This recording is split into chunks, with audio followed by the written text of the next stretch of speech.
මිහිඳු මහරහතන් වහන්සේ ලංකාවට වැඩම කරද්දී උන්වහන්සේ මුටසීව රජුරෝ ඉන්න කාලේ වඩින්නේ නැහැ.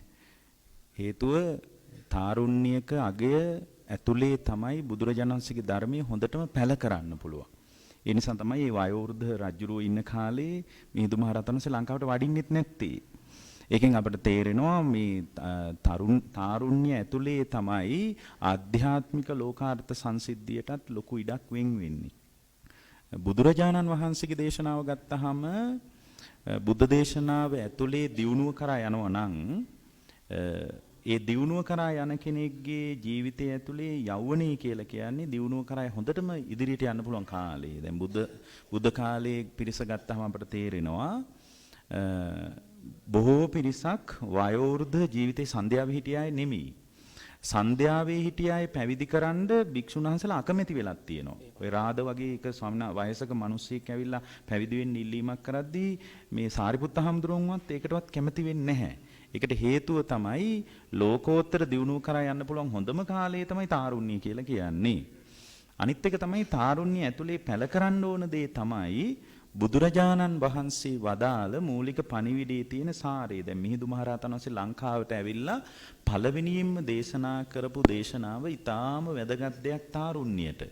ඒ තමයි මිහිඳු දැන් තාරුණ්‍ය චින්තනයේ බුදුරජාණන් වහන්සේගේ ධර්මය ඇතුලේ අපි එතනට තමයි එකතු කරන්න ඕන. තාරුණ්‍ය කියන එක ආධ්‍යාත්මික දියුණුවට ඉතා වැදගත් මැදිහත් වීමක්. ඔවුන් තුළ තමයි නව ප්‍රබෝධයක් හදන්න පුළුවන් ලෝකෝත්තර දියුණුව සම්බන්ධ. ඒ වගේම තාරුණ්‍ය ඇතුලේ බොහොම නිවහල් චින්තනයක් ගොඩනගන්න බුදුදහම ඍජුව මැදිහත් වෙනවා. දැන් අද බොහෝ දෙනෙකුට නැති දේ තමයි නිවහල් චින්තනය. ඒ නිවහල් චින්තනය ඇතුලේ තාරුණ්‍යයට එකතු වෙන්න ඊටාම හොඳ අත්වලක් සපයනවා භාග්‍යවතුන් වහන්සේගේ පණිවිඩය. දැන් මිහිඳු මහරහතන් වහන්සේ ලංකාවට ඇවිල්ලා පළවෙනියෙන් මතු කරේ චුල්ලහත්ති පදෝපම කියලා සූත්‍රයක්. ඒක මේ තාරුණ්‍යයට බුදුරජාණන් වහන්සේගේ ධර්මය ඇතුලේ නව ප්‍රබෝධයක් හදනවා. මොකක්ද ඒ හදන්නේ? මිහිඳු මහරහතන් වහන්සේ ලංකාවට ඇවිල්ලා පළවෙනියෙන් කියන්නේ ඇතෙක්ගේ අඩි සලකුණු දැක්කට ඇත්තු ඉන්නවා කියලා පිළිගන්න එපා.